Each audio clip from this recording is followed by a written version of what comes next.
प्यारे दोस्तों, शिक्षाविद प्रजापति यूट्यूब चैनल पर आपका हार्दिक स्वागत एवं अभिनंदन। आज का जो अपना वीडियो है किले से संबंधित है और इस वीडियो के माध्यम से हम रणथंभौर का जो किला है उस रणथंभौर के किले के बारे में पढ़ने वाले हैं। तो सबसे पहले मैं आपको बताना चाहूँगा कि जो रणथंभौर का जो किला है यह दुर्ग है और इसका निर्माण जो है 887 ईस्वी में रणधामदेव चौहान ने इसका निर्माण करवाया था। कई किताबों के अंदर इसका उल्लेख रणथंभन देव चौहान भी लिखा हुआ मिल सकता है आपको, तो याद रखना रणथंभन देव चौहान ने इसका निर्माण करवाया था। उसके बाद बात करते हैं, पहला पॉइंट हो गया हमारा निर्माण। दूसरा है कि इसका नाम जो रणथंभौर कैसे पड़ा। रण व थंब पहाड़ी पर स्थित होने के कारण रणथंभौर है वो पड़ा है। रण और थंब नाम की क्या है, पहाड़ी है। इन दो पहाड़ियों के कारण इसका नाम क्या पड़ा, रणथंभौर। अन्य नाम इसके क्या है, रणथंभौर दुर्ग। इसको चित्तौड़ का छोटा भाई कहा जाता है। चित्तौड़ का क्या कहा जाता है, छोटा भाई। और दूसरा नाम है दुर्गाधिपति। क्या कहा जाता है, दुर्गाधिपति। ठीक है ना। कहाँ पर है, किस जिले में है, तो सवाई माधोपुर में। ओके, इतना समझ में आ गया होगा। अब इम्पोर्टेंट फैक्ट हम पढ़ते हैं कि जो अबुल फजल है, अबुल फजल ने इस रणथंभौर दुर्ग के बारे में कहा है कि अन्य सब दुर्ग नंगे हैं जबकि यह दुर्ग बख्तरबंद है। किस दुर्ग के बारे में कहा गया ये, रणथंभौर। इतिहासकार का नाम याद रखना है, अबुल फजल। ओके, दूसरा फैक्ट याद करते हैं अपन। इसी किले के बारे में एक और बात कही गई है और कहने वाले हैं जलालुद्दीन खिलजी।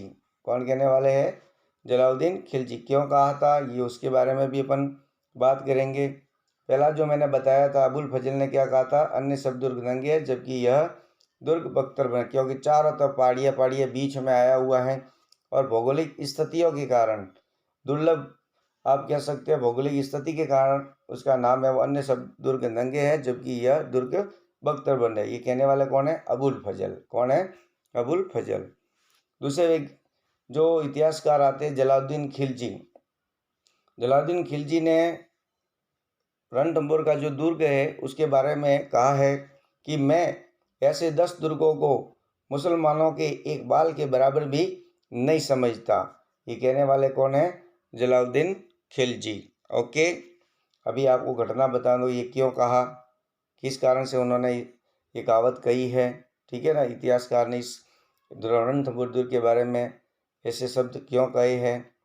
ठीक है ना, सभी अभी आपको बताते हैं। उसके बाद इम्पोर्टेंट फैक्ट, अमीर खुसरो। अमीर खुसरो ने क्या कहा कि आज कुफ्र का गढ़ इस्लाम का घर हो गया है। ये 3 फैक्ट आपको अच्छी तरह से याद रखने हैं। पहला जो फैक्ट मैंने आपको बताया है वो याद रखना है आपको, अबुल फजल वाला। दूसरा याद रखना है जलालुद्दीन खिलजी वाला। और तीसरा है आपके आमिर खुसरो। इन तीनों इतिहासकारों ने रणथंभौर दुर्ग के बारे में कुछ न कुछ कहा है। तो अबुल फजल जो है, अबुल फजल ने क्या कहा है, अन्य सब दुर्ग नंगे हैं जबकि यह दुर्ग बख्तरबंद है। ठीक है ना, यह दुर्ग नंगे हैं जबकि यह दुर्ग बख्तरबंद है। कौन कहने वाला है, अबुल फजल। दूसरा है आपके जलालुद्दीन खिलजी। इन्होंने क्या कहा है कि मैं ऐसे 10 दुर्गों को मुसलमानों के एक बाल के बराबर भी नहीं समझता। और तीसरा इतिहासकार है आपके अमीर खुसरो। उन्होंने क्या कहा कि आज कुफ्र का गढ़ इस्लाम का घर हो गया है। काफ़ी इम्पोर्टेंट तीनों फैक्ट आपको याद रखने हैं। ठीक है।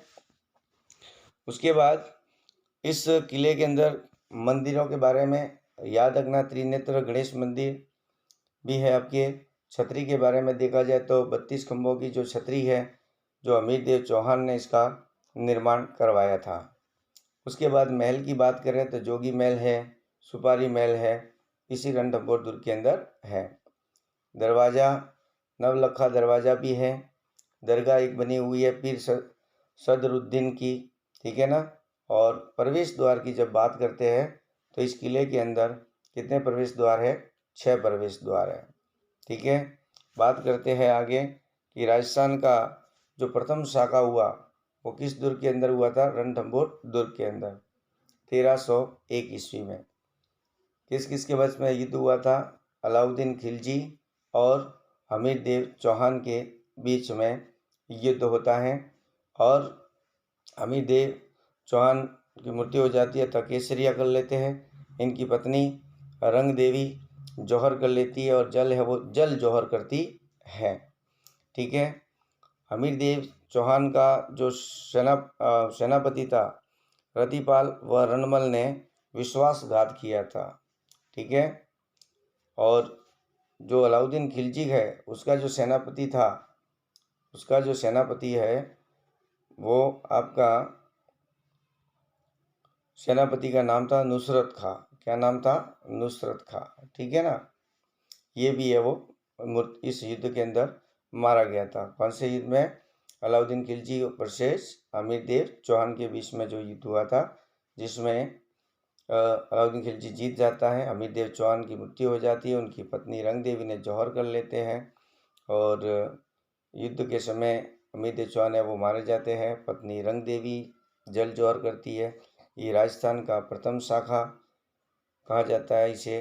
और हमीर देव चौहान के सेनापति रतिपाल और रणमल ने विश्वासघात किया था और अलाउद्दीन खिलजी का सेनापति का नाम है नुसरत खां।